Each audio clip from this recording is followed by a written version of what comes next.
Olá, então vamos dar prosseguimento aqui ao compromisso que assumimos de publicarmos diariamente um vídeo curto com alguns assuntos pertinentes à nossa contemporaneidade, tendo como base para a reflexão o Evangelho de Jesus e a doutrina dos espíritos, ou espiritismo, como queiram.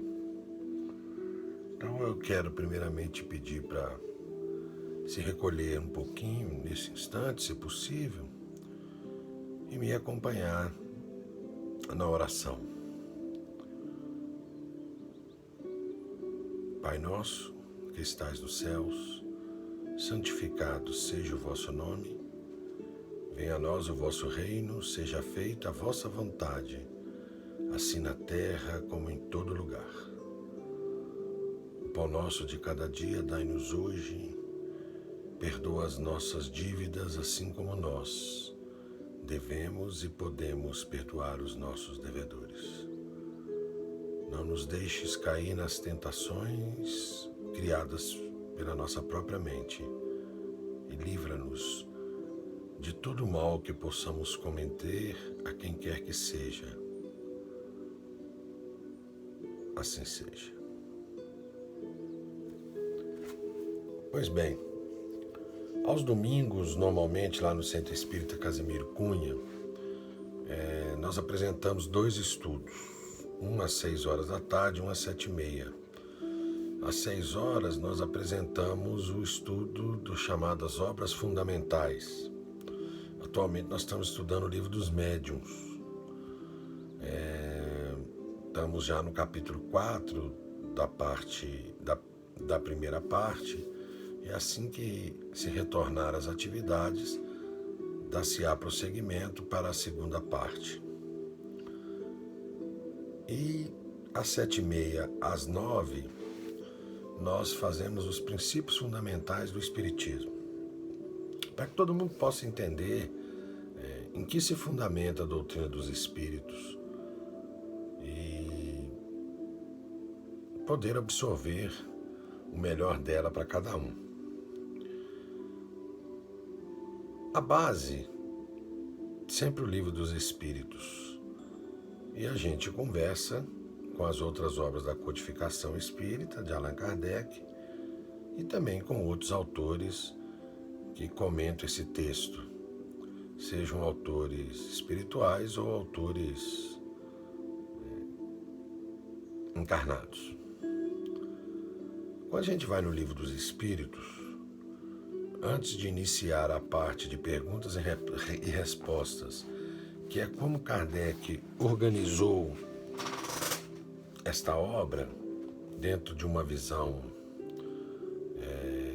socrática, o que nós temos é uma introdução, uma longa introdução, em que ele nos coloca a par do que vamos ver no livro. Essa introdução, ela pode ser complementada com um livro que é o Espiritismo.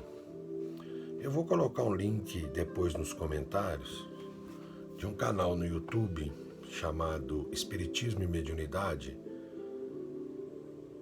de Marcelo Shoa.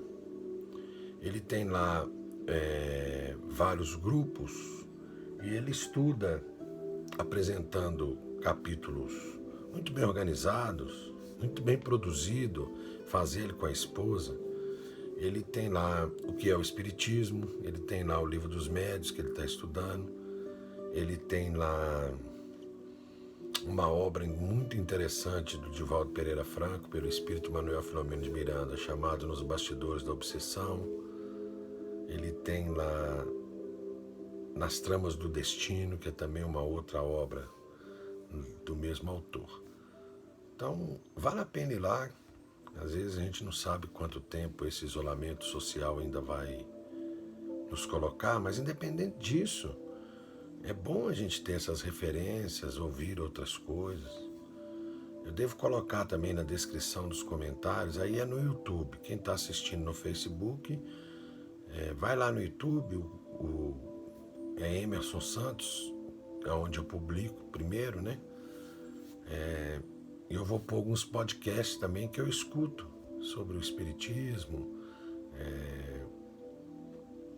da Monja Coen, coisas para tratar do mundo espiritual, né? Da espiritualidade da gente.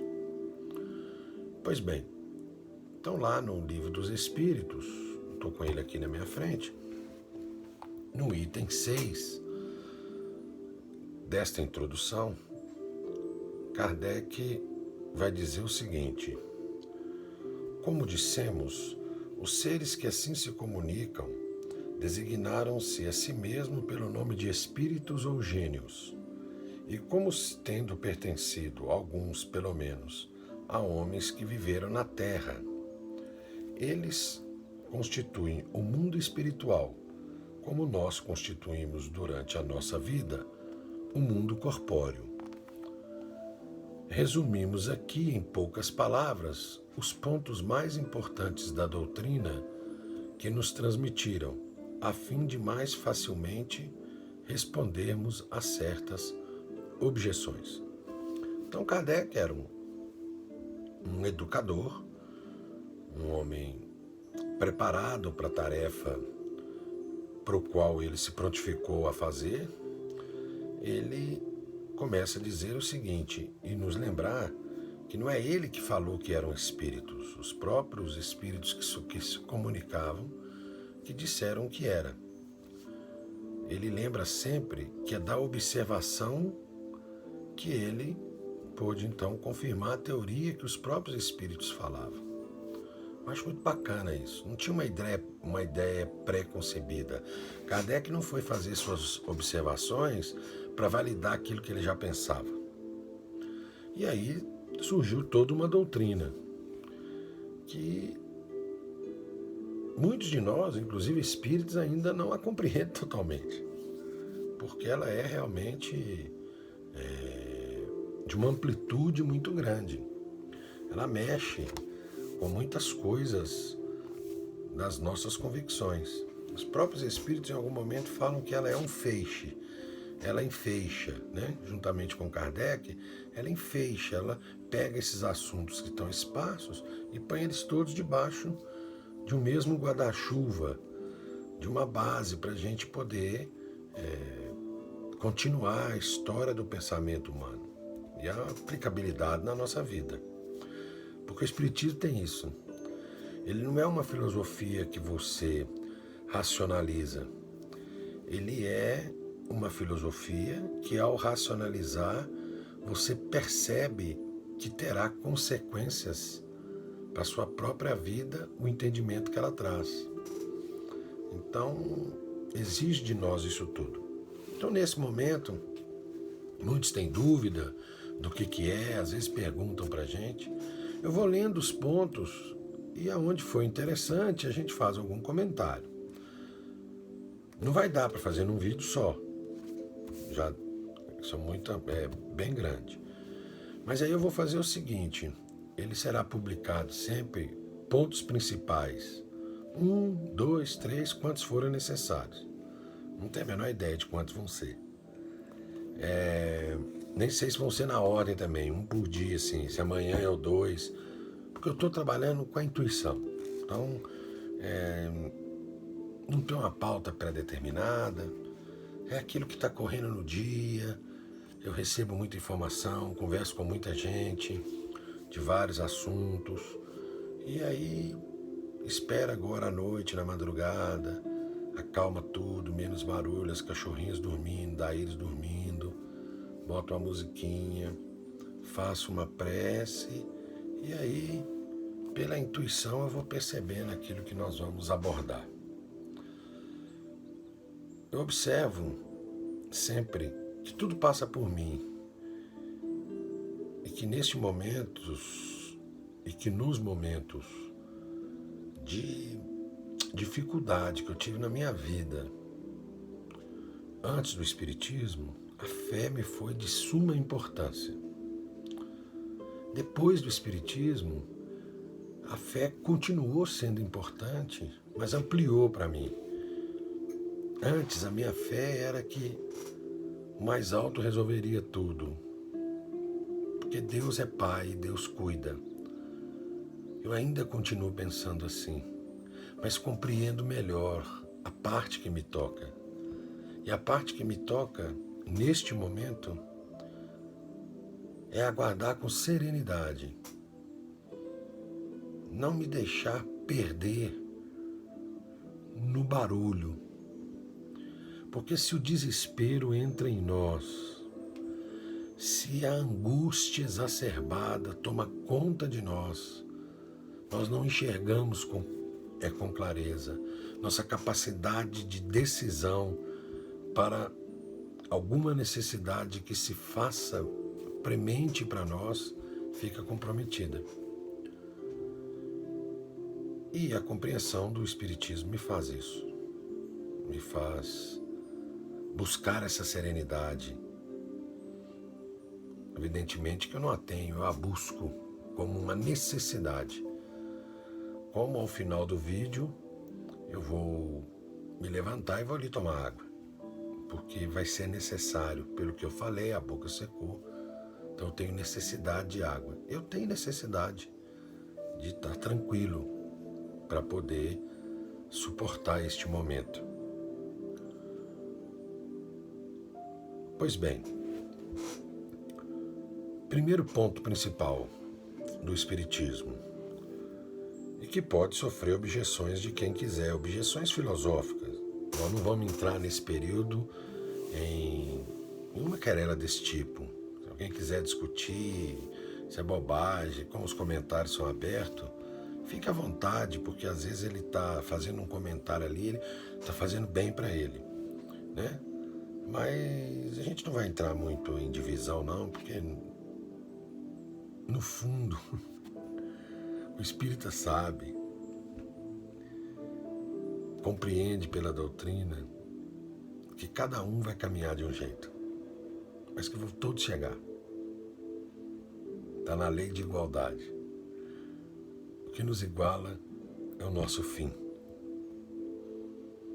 Fim de finitude da vida terrestre, todos vão passar por isso, e fim de finalidade, porque todos nós alcançaremos uma perfeição que nos permita dizer, assim como Cristo, eu e o Pai somos um.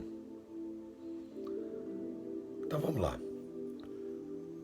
Deus é eterno, imutável, imaterial, único, onipotente, soberanamente justo e bom. Eterno porque não tem princípio e nem fim. O que não tem princípio não tem passado. O que não tem fim não tem futuro. Então só existe a eternidade, é agora. Então Deus é agora. Imutável, porque Deus não pode ficar mudando de opinião. Uma hora pensa uma coisa, uma hora pensa outra. Imaterial, porque Deus está acima disso tudo, né, de tudo que tem. Ele é o Criador. E se ele for material, ele está sujeito às leis da matéria. A lei da matéria é plena e absoluta, é da transformação. Então ele, por ser imutável, ele tem que ser imaterial. Único, porque você não pode ter dois deuses, senão um faz uma coisa, um faz outra. Único, da unicidade do Criador. Onipotente, pode tudo, quando quiser, da maneira que quiser. Não sou eu que vou, e nem ninguém que vai colocar vontade e potência nesse Deus. E soberanamente justo e bom. Ele é justo e bom, não é justo ou bom, não. A justiça e a bondade são atributos da divindade. Porque tudo que é disponibilizado pelo Criador é bom para o espírito e é justo, porque é igual para todo mundo. Evidentemente que no decorrer do nosso processo, a gente vai se diferenciando pelas aptidades pela diversidade das nossas aptidões. E aí nós vamos nos diferenciando em como atuamos no mundo, mas o sol é para todos, a lei é para todos. Não há nenhum que receba mais do que o outro, tenha mais condição do que o outro. Aí está a justiça divina. Pois bem, aí continua aqui. Criou o universo que compreende todos os seres animados e inanimados, materiais e imateriais. Inteligência suprema, causa primária de todas as coisas. Os seres materiais constituem o mundo visível ou corpóreo, e os seres imateriais o mundo invisível e espiritual, isso é, dos espíritos. Tranquilo isso aí, né? O mundo espiritual, olha que legal, é o mundo normal, primitivo, eterno, pré-existente e sobrevivente a tudo. É o mundo espiritual que nos abriga. Ele é pré-existente a tudo. Ele é o normal. Aqui é um mundo de provas e expiações, no caso da Terra, e cada mundo tem a sua gradação, e nós estamos aqui por processos necessários para o nosso progresso intelecto-moral. O mundo corpóreo, que é esse aqui, é secundário. Poderia deixar de existir ou não ter existido jamais, sem alterar a essência do mundo espiritual. Que paz, né? Neste momento escutar isso. Se esse mundo acabar, a vida continua. Ele só existe para que o mundo espiritual possa se valer dele. Ele é secundário. Interessante isso, né? Mas não tira a importância dele, senão a gente acha que vai valer a pena machucar a natureza como nós temos machucado no nosso processo de desenvolvimento intelectual. Não é isso que queremos dizer aqui. Queremos dizer que este mundo é secundário. Tudo o que acontece aqui tem uma importância secundária na nossa vida. O prioritário é o que nos conecta ao mundo espiritual. Continua. Os espíritos revestem temporariamente um envoltório material perecível, cuja destruição pela morte lhes restitui a liberdade. Filé, graças a Deus. Que vai acabar esse corpício. Porque senão não era justo, como eu costumo brincar com a minha turma. Tem um Brad Pitt e tem eu. Não, a gente tem esse corpo porque o espírito necessita dele. Mas todos perecerão na parte material. E os espíritos se libertarão. Porque, de certa forma, estar encarnado nos aprisiona nas necessidades de nossa personalidade. Entre as diferentes espécies de seres corpóreos, Deus escolheu a espécie humana para a encarnação dos espíritos que chegaram a certo grau de desenvolvimento, o que lhe dá superioridade moral e intelectual sobre os demais. Então, no processo de progresso intelecto-moral, foi na condição de seres humanos que Deus escolheu para que os espíritos se encarnassem. Então, a expressão espírito de porco é só uma expressão mesmo. Então, não tem um espírito no porco, não tem um espírito no cachorro, no gatinho. O que tem ali é princípio inteligente. Um assunto complexo, que requer de nós um tempo maior para análise, para reflexão, para leitura. Um assunto ainda com muitas variantes. Mas o que eu quero que você guarde é isso. O espírito vincula ao corpo humano, à vida humana. Continua. A alma é um espírito encarnado, sendo o corpo apenas o seu envoltório. Então, o que é a alma no espiritismo? A alma no espiritismo é esse conjunto que está no corpo. A alma é esta união entre corpo e espírito. Nós vamos ver mais para frente. Continua. Há no homem 3 coisas. É importante ler isso para entender a anterior. O corpo, ao ser material análogo aos animais e animado pelo mesmo princípio vital, que é meu corpo físico, é análogo aos animais e tem vitalidade. Por isso que a gente levanta, anda, sai, respira, faz necessidades fisiológicas, porque tem vitalidade. Um corpo sem vitalidade é um corpo morto, sem espírito. A alma, o ser imaterial, o espírito encarnado no corpo. Então eu tenho um corpo que o espírito está encarnado nele. Mas não é o meu corpo que determina o que é o meu espírito. É o meu espírito que determina o corpo. Ou seja, as circunstâncias é que não fazem eu ser um espírito com tal e tal expressão perante a vida. Quando eu assim permito, é que eu estou animalizado. A gente vai ver mais para frente. E terceiro, o laço que une a alma ao corpo, princípio intermediário entre a matéria e o espírito. Tem assim o homem 2 naturezas. Pelo corpo participa da natureza dos animais, dos quais tem instintos, e pela alma participa da natureza dos espíritos. Então nós vamos encerrar aqui. O que quer dizer? Nós somos um ser integral.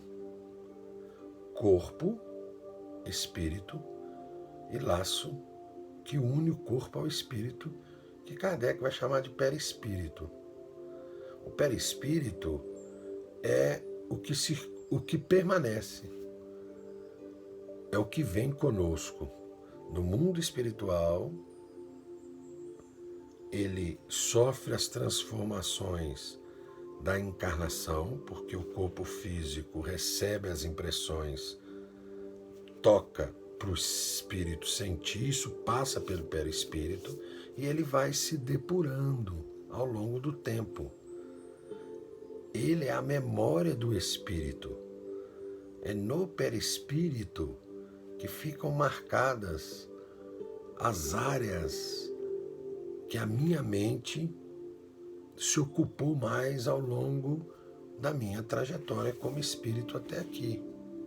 Então, se eu fui um ser muito raivoso até aqui, há uma área específica do meu corpo que vai ter mais dificuldade para poder progredir, porque o perispírito está marcado com aquilo. Então, eu preciso proceder com a autocura desse perispírito, e isso só vai acontecer quando eu fornecer a mim mesmo uma força contrária àquela que me trouxe até aqui. Os espíritos falam que, por exemplo, quando alguém quer paciência, ele precisa desenvolver a paciência, ele encarna numa família, numa região, num trabalho, numa atividade, onde não existe paciência, para que ele possa desenvolver a paciência. Senão ele ia apenas ser paciente como os outros são. E aí ele não estaria verdadeiramente diminuindo a irascibilidade que ele tem.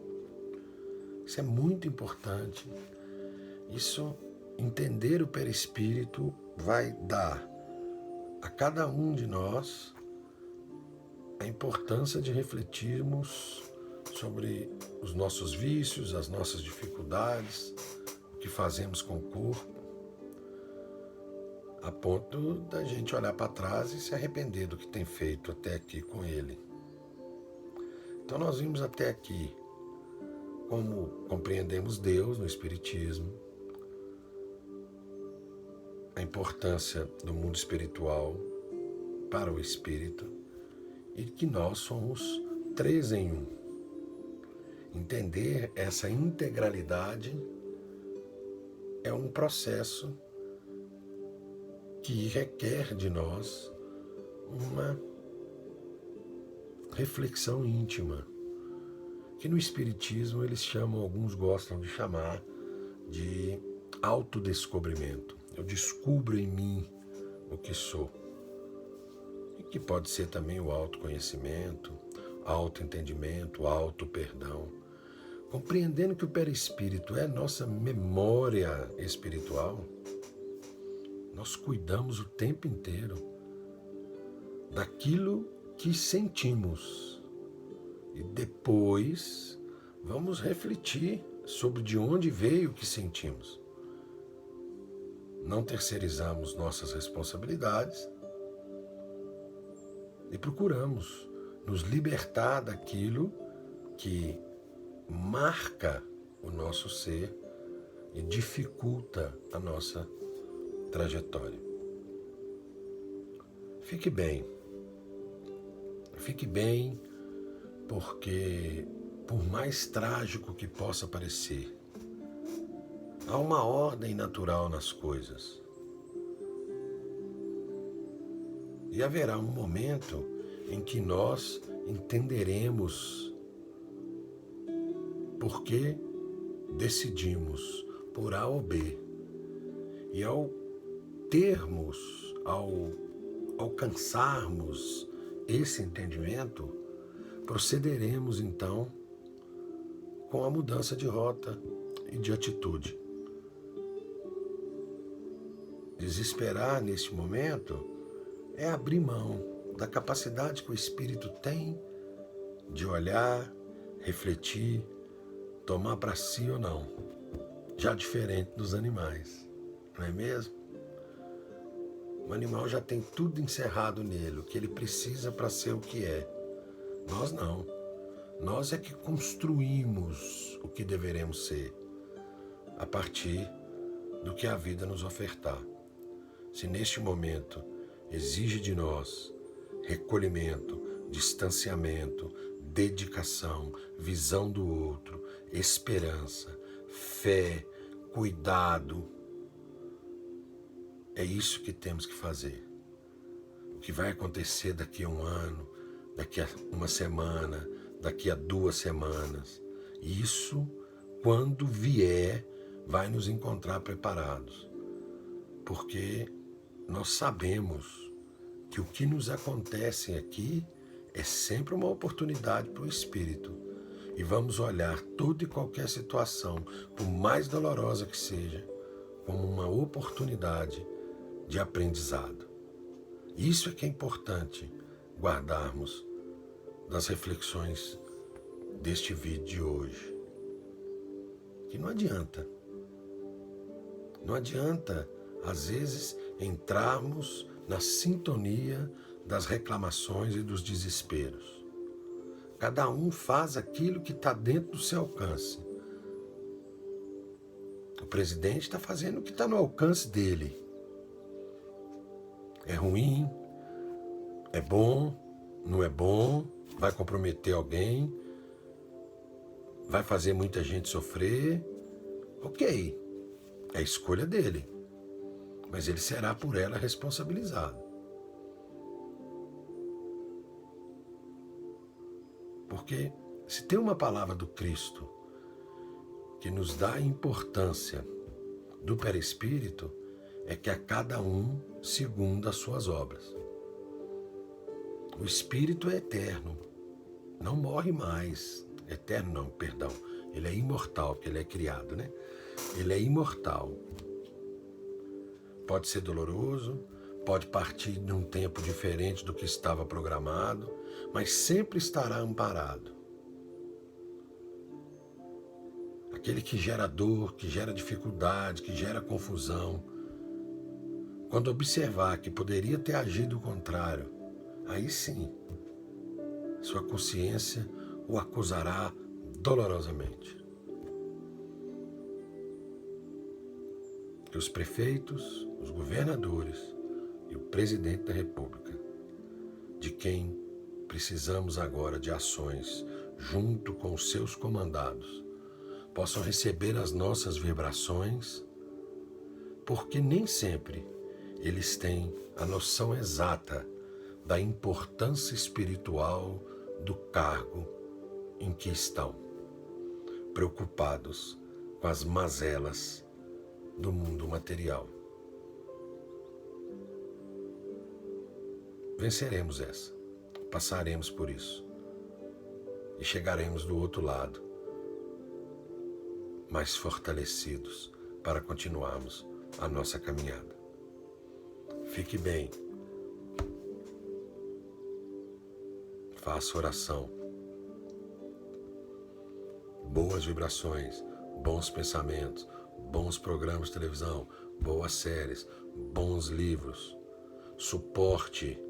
Se ainda no seu seio familiar tem pessoas que não possam se distanciar, cuide-se, faça a sua parte. Lave suas mãos, evite contato. Compre das pessoas próximas do seu bairro, o sacolão da esquina, a mercearia. Continue pagando a sua diarista, aquela pessoa que te ajudava em casa, que prestava serviço. Sejamos neste momento mais solidários que quisermos. O mais solidário que já imaginamos que poderíamos ser. E aí sim, poderemos dizer em alta e boa voz: obrigado, Senhor, porque por mais difícil que foi, suportamos com resignação, com coragem, com esperança e com fé.